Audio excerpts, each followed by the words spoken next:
अस्सलाम वालेकुम दोस्तों। तो कैसे हैं आप सब? उम्मीद है आप खैरियत से होंगे। आज की इस वीडियो में हम फरहत नाम के लड़कों के मतलब हैरत अंगेज़ मालूमात का तफसील से जायज़ा लेंगे। तो वीडियो शुरू करने से पहले आप सब दोस्तों से गुजारिश है कि वीडियो को पूरा देखें और अगर आप हमारे चैनल पर नए हैं तो चैनल को सब्सक्राइब करके बेल के बटन को ज़रूर दबाएँ ताकि नए आने वाले तमाम वीडियो का नोटिफिकेशन आपको मिलता रहे। और अगर आपको हमारी वीडियो अच्छी लगी तो वीडियो को लाइक और शेयर ज़रूर कर दें। तो चलो चलते हैं अपनी वीडियो की जानिब।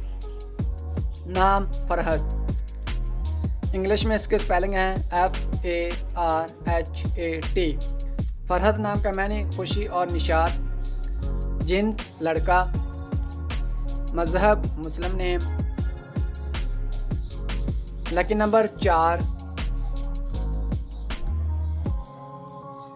लकी दिन जुमेरात और मंगल। लकी रंग पीला, सब्ज और सुर्ख। लकी पत्थर फिरोजी। लकी तहात कांसी।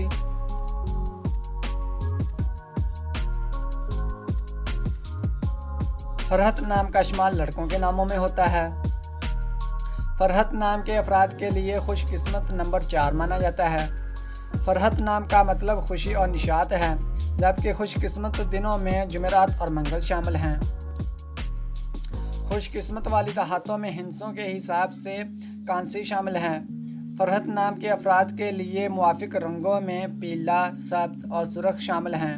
फरहत नाम के अफराद के लिए मुवाफिक पत्थरों में फिरोज़ी पत्थर शामिल है।